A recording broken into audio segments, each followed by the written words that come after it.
watching World Talks on TVP World. My name is Sascha Fahrbach. The Financial Times reports that President Donald Trump urged Vladimir Zelenskyy to accept a peace deal on Russia's terms during their White House meeting, warning that Vladimir Putin could destroy Ukraine if his demands were refused. Now, EU Foreign Policy Chief Kaja Kallas responded, saying it's negative if the aggressor gets what he wants and that Ukrainians can't just surrender. And now to talk more about all this, we're joined by David Dunn, Professor of International Politics at the University of Birmingham. Thanks so much for joining us here. Good morning. Professor, let's start exactly with this engagement, with this conversation, and now the rebuttal, if you so will, by the European Union. So what exactly do you take away from this?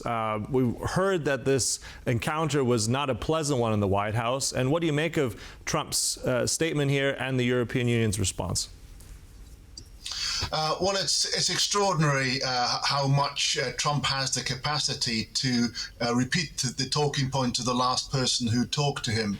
And what we see here is Trump being played entirely, again, by President Putin, who successfully derailed a meeting that the Ukrainians had painstakingly put together to actually get concessions from the Americans and for further support in terms of air defense missiles and, of course, the talk of the Tomahawk long-range cruise missiles. But instead of that being the result of the summit, you had a 2-hour phone call from Putin, and in the end, Trump ends up repeating the talking points about the Russians going to destroy Ukraine and how that he has the power to escalate.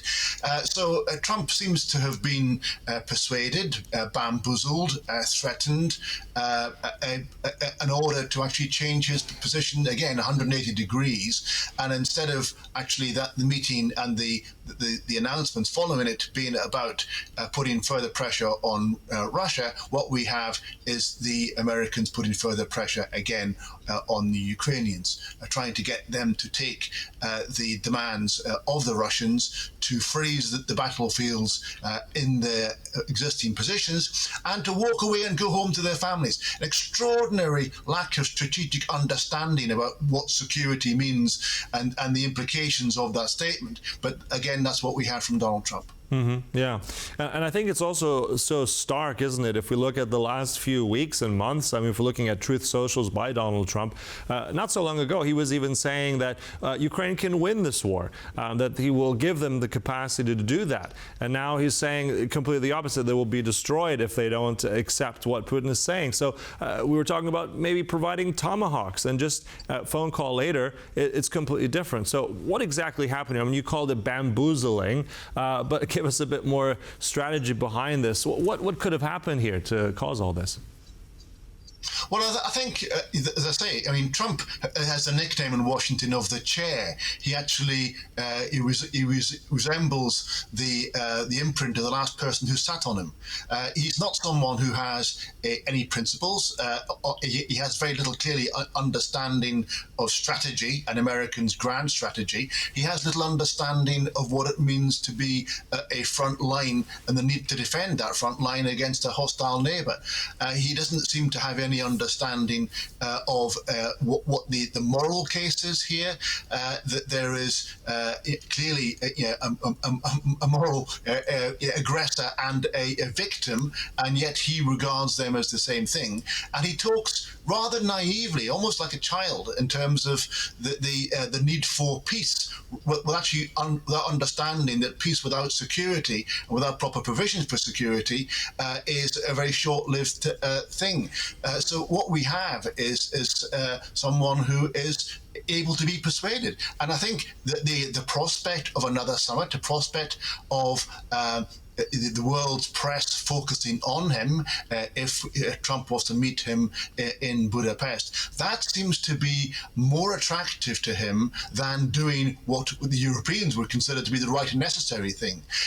He's almost like a moth that's attracted by the bright lights of the cameras, and the prospect of a summit in Budapest is more important than European security provisions or the defense of Ukraine. I want to get to the idea of the summit in a moment, but I want to ask you first on kind of what we're saying already, is looking at also the Ukrainian side from all this. I mean, if we're looking at the kind of pressure that is now being exerted on President Zelenskyy, I mean, how could the Ukrainians even accept this kind of, we can call it really appeasement of looking at these territorial concessions? I mean, we're looking at the Donbass, that if Putin gets what he wants, I mean, what kind of implications would that have for Ukraine? And I mean, would they even accept such a thing?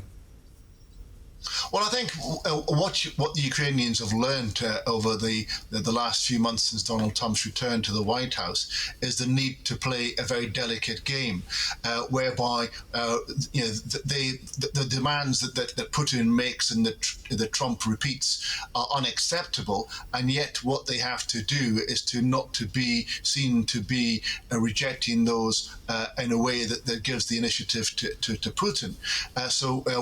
And it may well be that what's going on here with Putin is that he's trying to get the Ukrainians to reject it in order for Trump to put further pressure on Ukraine, or needs to walk away from the negotiations altogether.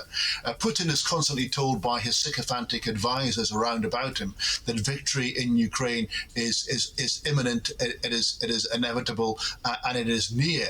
And so Putin is very successfully playing for time. That's what he did in Alaska, and that's what he's doing this week. If he can forestall any American pressure or European pressure, he thinks that ultimately he will win, and win in short order. So that's what the Russians are doing, and the Ukrainians have to walk a delicate line between trying to persuade Trump, but recognizing that he can change his opinion in an instant, depending on the last person who spoke to him. Well, if that is indeed the case, Professor, I mean, there'll be a lot more people speaking to Donald Trump before all this is out. But I'm just curious also on the Tomahawks. At the same time, this is something that Zelenskyy went in for. This is something he thought he would get at that meeting. It was taken away. It seems, though, that the vice president seems to be a little bit more, let's say, keeping it open. He said he didn't rule it out quite yet. Is this the end of the Tomahawk missiles story here, or will this come back on the table? Is Trump using this as a more of a stare and stick, or how do you see this play out? Well, one of the things about Donald Trump is that you can never say with any certainty what he will do next, because he is entirely unpredictable. I think actually he doesn't even know what he will do next, because he has no plan. He just reacts in an impulsive way to things. So nothing's ever final with Trump. I think we've seen that over the last 8 months, and that's true of the Tomahawks too. I mean, he likes to actually be talk a tough game with the Tomahawks. What if I gave Zelenskyy 2,000 Tomahawks? What do you think about that? So he likes to brag about saying these things. Whether he will follow through on these things, whether he will risk the escalation that Trump has been warned about by Putin, is another matter. It's an extraordinary situation to be in, where we can't with any certainty make a calculation on what the Americans will do, because the Americans aren't playing by a strategic or a alliance-focused playbook. What we're following is the impulses of Donald Trump. I want to ask now about the Budapest summit, if that indeed comes to pass. I mean, that's going to happen on EU soil, on NATO soil very much. I mean, Orban has very much ruled out that the European Union will not be involved in this. But we have also statements from President Zelenskyy saying that if there is pressure put on Putin, there's peace or something that's possible if Trump exerts that kind of pressure. The Polish Prime Minister said there should not be the sort of coercion of any sort towards Ukraine. So what is Europe's role in all this? I mean, the summit is happening in the European Union, but the European Union is not part and parcel of it. What do you make of that? What should Europe do in all this? Well, the European Union, again, is playing a delicate balance, because it recognises the need to keep the Americans on board. The Americans are very much, in the form of Trump, wanting this event to go ahead. If the Europeans were seen to be trying to obstruct that by not letting these of their airspace, or then they can risk the wrath of Trump. And Trump is the whole plan of the European approach is to make sure that the Europeans are engaged as much as possible in European security, recognizing how important the American contribution to European security is, and therefore, in a sense, that there is a whole diplomacy of trying to be as polite as possible, rather than saying what they actually think with regard to Trump. But what the Europeans will be doing is behind the scenes, without doubt, trying to actually shape the agenda for that meeting in Europe as much as possible.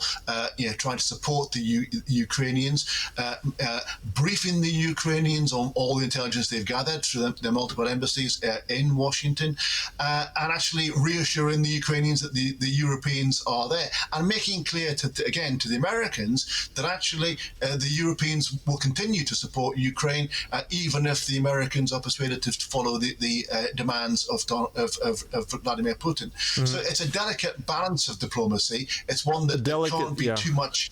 A delicate balance indeed. Sorry to interrupt you. We'll have to close it there, but I'm sure we'll come back to this, analyze it throughout the days ahead. Look, thank you so much. That was Professor David Dunn there. I appreciate your insights.